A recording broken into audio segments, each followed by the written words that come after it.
오늘 말씀은 마리아에게 천사가 찾아온 이야기가 기록이 되어져 있습니다. 가브리엘은 하나님의 말씀을 대신 전하는 천사입니다.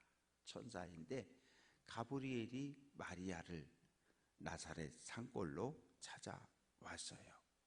찾아와서 이야기하기를 28절 은혜를 받은 자여 평안할지어다 주께서 너와 함께 하신다. 그런데 깜짝 놀라는 거죠. 왜? 이 천사가 아무 때나 나타나는 게 아니잖아요. 천사가 나타났다는 얘기는 뭔가 중요한 일이, 중요한 말씀이 있을 것을 알기 때문에 마리아가 깜짝 놀랍니다. 평안할지어다. 이 샬롬 하는 인사잖아요. 그런데 하나님의 은혜가 우리와 함께 할 때 우리가 평안한 거예요. 하나님의 은혜가 우리에게 임할 때 우리는 이 땅에서 평안한 삶을 살아갈 수 있습니다. 마리아가 이 천사의 말을 듣고 이게 도대체 무슨 일일까? 무슨 일일까? 생각을 하기 시작하는 거죠. 깜짝 놀랐으니까. 그때 30절 천사가 이르되 마리아여 무서워하지 말라 네가 하나님께 은혜를 입었느니라. 하나님께 은혜를 입는다는 것이 이게 좋은 게 맞은데 하나님께 은혜를 입는 것이 모든 사람에게 다 좋은 건 아니에요. 우리가 흔히 예전에 이렇게 주변에서 보셨을 거예요. 신앙생활 잘하고 직장 잘 다니고 있다가 기도원 가서 기도하다가 부흥회 참석했다가 은혜 받았다고 학교 간두고 직장 간두고 신학교 가서 목사 되는 사람들을 봤잖아요. 이 은혜 받았다는 이야기가 하나님의 도구로 쓰임을 받게 되었다 그런 의미거든요. 마리아에게 하나님의 은혜가 임했습니다. 어떤 일이 벌어졌습니까? 처녀가 아기를 갖는다잖아요. 이런 은혜는 우리가 별로 안 좋아하는 거 아니에요? 왜? 처녀가 아이를 가지면 지금도 우리가 이해를 못하는데 2000년 전에 처녀가 아이를 가지면 어떤 일이 벌어지는 겁니까? 저 여자는 부정한 여자야. 분명히 딴짓했어. 저 요셉 저거 어떡하지? 요셉 참 저거 약혼하고 이제 결혼할 날만 기다리고 있었는데 아이고 저놈 참 어떡하지? 저놈 참 안 됐다. 그러면 요셉이 마리아를 동네 회당에다가 고발하게 되면 어떻게 돼요? 마리아는 끌려 나오게 되고 온갖 조롱과 수치를 당하고 이혼을 당하고 심하면 돌에 맞아 죽임을 당해야 돼요. 이게 처녀가 아이를 가졌다는 거거든요. 그런데 오늘 가브리엘 천사는 내가 하나님께 은혜를 입었다. 그리고 툭 전해주는 소식이 내가 잉태하여 아들을 낳을 텐데 이름을 예수라고 하라. 아니 이런 은혜를 받고 싶으세요? 이런 은혜라고 하는 건 우리가 거부할 수밖에 없어요. 왜? 하나님 안 돼요. 큰일 나요. 그래서 마리아가 34절에서 뭐라고 이야기하냐 하면 나는 남자를 알지 못하는데 어떻게 내가 임신을 할 수 있습니까? 아니 남자하고 잠자리를 같이 하고 관계를 가져야 애가 들어서는 거지. 난 이때까지 요셉하고 손도 잡아본 적이 없는데 어떻게 나에게 아기가 생길 수 있느냐고 천사에게 반문을 합니다. 그런데 32절 33절을 보면 그 태어날 아기에 대해서 이야기하고 있는 거예요. 예수라는 아이가 태어나서 큰 자가 되고 큰 자가 된다는 거예요. 위대한 인물이 된다는 거죠. 그리고 지극히 높으신 이의 아들이라 일컬어진다. 지극히 높으신 자 하나님입니다. 마리아야 내 태중에 있는 그 아이가 태어나면 위대한 사람이 될 거야. 그리고 거룩한 하나님의 아들이라고 불리어질 거다. 그러면서 하나님이 아브라함에게 다윗에게 약속하신 그 약속을 따라서 다윗의 왕권을 이어받는 메시아가 될 거야. 33절 메시아가 오시면 영원히 야곱의 집, 야곱의 집이라고 하는 것은 야곱은 12아들을 낳았었기 때문에 12지파를 상징하거든요. 이스라엘 전체를 통치하는 왕이 된다는 거예요. 메시아가 통치하는 나라는 영원할 거라는 거예요. 그 소리를 듣고 마리아가 이게 좋기는 좋은 일인데 말도 안 되는 일이 아닙니까? 요셉하고 손만 잡고 데이트해 있는데 이게 도대체 무슨 일입니까? 나는 잠자리를 한 번도 같이 한 적이 없습니다. 그때에 35절 천사가 대답합니다. 성령이 내게 임하셨고 지극히 높으신 이의 능력이 너를 덮으실 것이다. 이게 뭐냐면 시내산에 하나님이 강림하실 때 이 구름이 빽빽하게 덮었던 것처럼 예수님이 베드로, 야고보, 요한을 데리고 변화산에 올라갔었을 때 이 구름이 덮었던 것처럼 임했다는 얘기는 하나님의 은혜가, 성령의 능력이, 하나님의 능력이 마리아를 감싼다는 얘기예요. 감쌀 때 어떤 일이 벌어지느냐? 처녀의 몸에 태중의 귀한 생명이 잉태하게 될 거고, 그래서 35절 나실 바 거룩한 이는 예수는 하나님의 아들이라 불리어질 것이다. 그러니까 천사는 요셉의 아들이 아니라 하나님의 아들이라고 선언하고 있는 거예요. 요셉과 마리아의 아들이 아니라 하나님의 아들이라고 선언을 하고 있는 거예요. 왜? 하나님의 능력으로, 하나님의 은혜로 임신이 되어졌기 때문에. 이거 어떻게 믿어요? 못 믿죠. 그러니까 천사가 이제 엘리사벳 이야기를 하고 있습니다. 마리아야, 너 엘리사벳 알지? 알아요. 저기 유대 산골에 살고 있는 사가라에게 시집간 알아요. 나이가 많고 생리가 끊어져서 아기를 못 갖는다는 거 너 알지? 네, 알아요. 나이가 많아서 아기 못 갖는다고 수근수근하는 얘기 들었어요. 임신했단다. 벌써 6개월이 돼서 배가 불렀단다.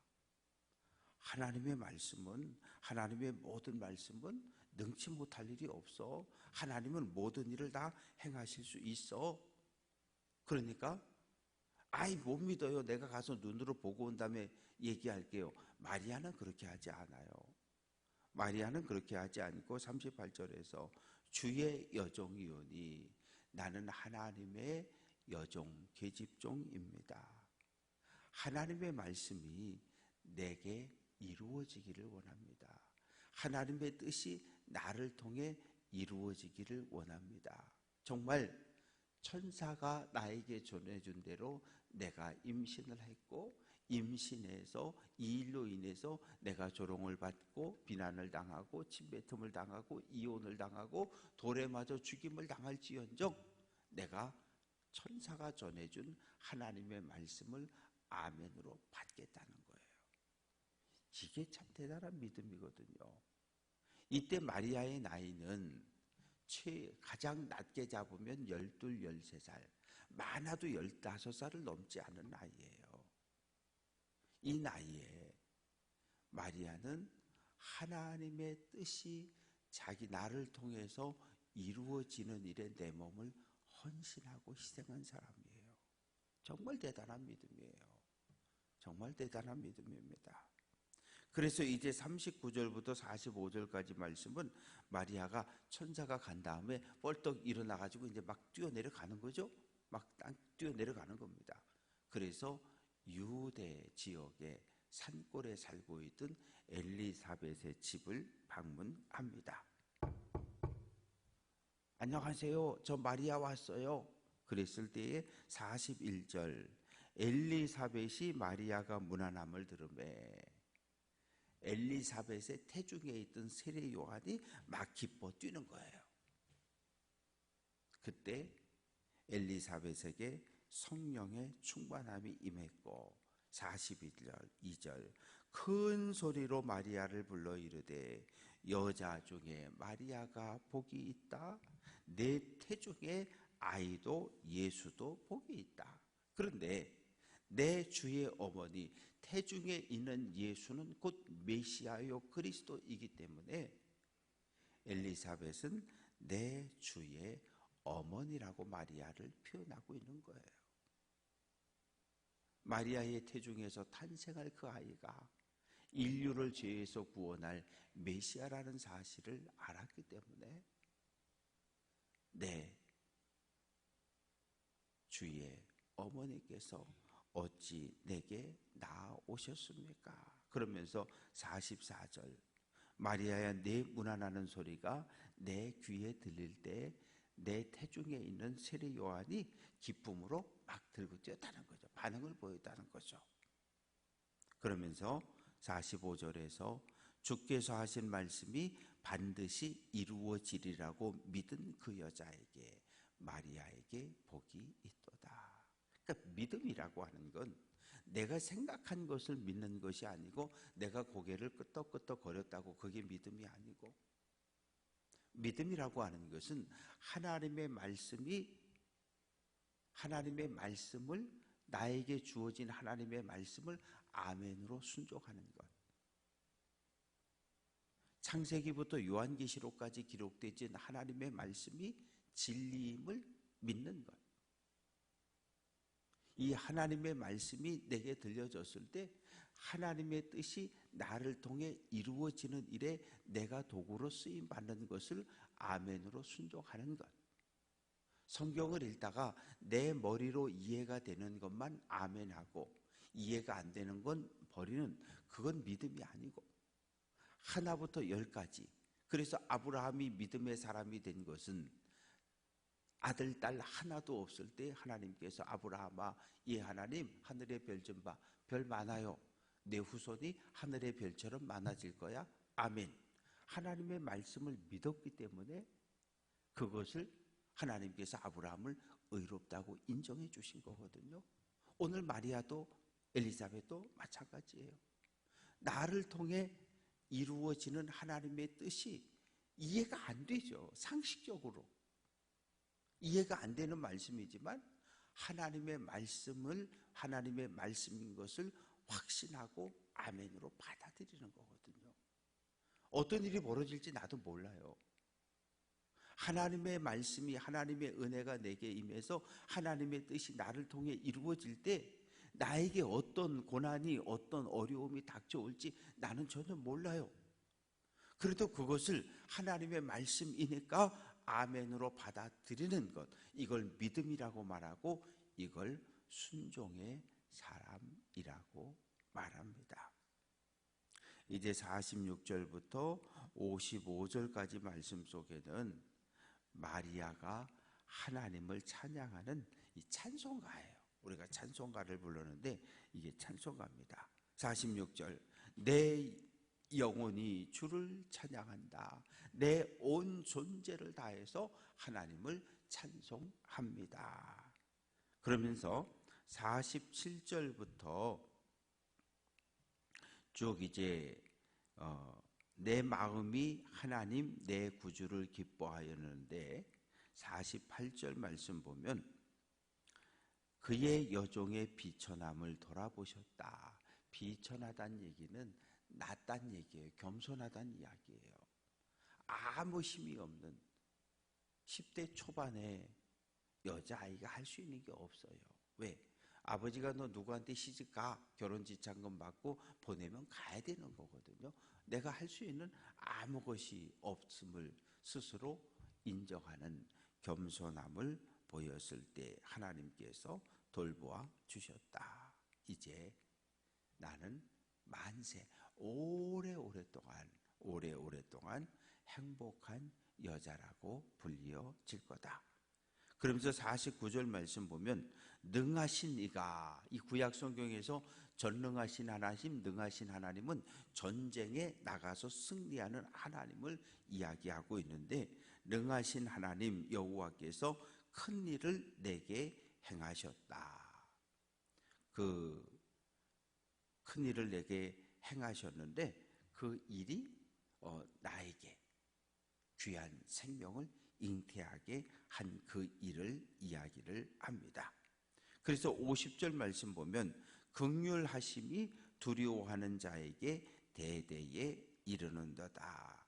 긍휼이라고 하는 것은 하나님의 백성을 향한 하나님의 무한한 은혜와 무한한 사랑을 이야기합니다. 하나님께서 하나님의 백성에게 베풀어 주시는 놀라운 은혜가 하나님을 두려워하는 자에게 계속해서 임한다고 말하고, 51절 말씀 보면 그의 팔로 힘을 보이사, 이제 쭉 해가지고 51절부터 그의 팔로 힘을 보이고 마음의 생각이 교만한 자는 흩어버리고 권세 있는 자 통치자는 그 위에서 끌어내리고 비천한 자 스스로 겸손함을 인정하는 연약한 자는 높여주시고 줄이는 자는 경제적인 가난으로 인해서 고통받는 사람은 배불리 먹이시고 부자, 늘 배가 불러서 떵떵거리고 살던 부자는 빈손으로 보내셨다. 그러면서 54절에서 그 종 이스라엘을 도우사 긍휼히 여기시고 기억하셨다. 이 돕는다라고 하는 말의 의미는 하나님의 손이 하나님의 거룩한 백성을 보호하고 지키고 살펴준다는 그런 의미로 사용이 되어졌습니다. 그래서 55절, 우리 조상에게 말씀하신 것과 같이 아브라함과 그 자손에게 영원히 하시리라. 하나님이 아브라함과 언약을 맺으셨고 그 언약의 내용은 가나안 땅을 너와 내 후손에게 준다. 내 후손들이 번성할 거다. 또 하나님께서 다윗과 언약을 맺고 다윗아 내가 하나님의 말씀에 순종했으니 내 가문이 영원토록 이스라엘을 다스리게 될 거다. 아브라함과의 약속, 다윗과의 이 약속을 통해서 누가? 예수님이 그 모든 믿음을 계승했고 또한 약속의 계승자라는 사실을 이야기합니다. 그래서 56절 보면 마리아가 석 달쯤 함께 있다가 집으로 돌아갔다. 6달, 석 달 그러면 9달이잖아요. 그러니까 출산이 임박할 때까지 마리아는 엘리사벳 집에 머물면서 서로를 위로하고 서로를 격려하고 서로가 서로에게 의지가 되는 이러한 시간을 하나님의 영광을 경험한 여인들로서 하나님의 말씀을 묵상하며 찬양하며 기도하며 함께 서로 교제하는 시간을 보내다가 이제 석 달이 됐으니까 마리아의 배도 조금씩 불러오기 시작할 때쯤 돼서 엘리사벳은 출산할 때쯤 마리아가 이제 다시 나사렛으로 돌아가게 됩니다. 말씀을 정리합니다. 천사가 찾아왔어요. 좋은 일이 분명하죠. 하나님이 너와 함께한다. 내가 은혜를 받았다. 이거 좋은 말씀 분명해요. 그러나 내가 아기를 가졌다. 전혀 예상치 못했던. 그래서 하나님의 은혜가 우리에게 임하면 우리는 하나님의 도구로 하나님의 일꾼으로 쓰임을 받게 됩니다. 그래서 하나님의 은혜가 우리에게 임했을 때 우리는 성령 충만함을 받았다고 이야기하고 하나님이 나와 함께 하심을 확신한다 그러고 하나님이 내게 은혜를 베푸셨다 그러고 그러면 그 반응으로 우리는 우리에게 주어진 믿음의 길을 열심으로 달려가는 겁니다. 하나님의 은혜가 없으면 우리는 오늘 한날을 살아갈 수 없어요. 그래서 오늘 이 아침 선포된 말씀을 마음에 새기고 우리가 한번 마리아가 되어보고 내가 엘리사벳의 입장이 되어봐서 내가 마리아라면 이 천사의 말을 하나님의 말씀으로 받아들일 수 있었을까? 나라면 어떠했을까? 오늘 한날 이 말씀을 묵상하며 믿음의 길을 달려갈 수 있는 귀한 성도들 될 수 있기를 주님의 이름으로 축원합니다.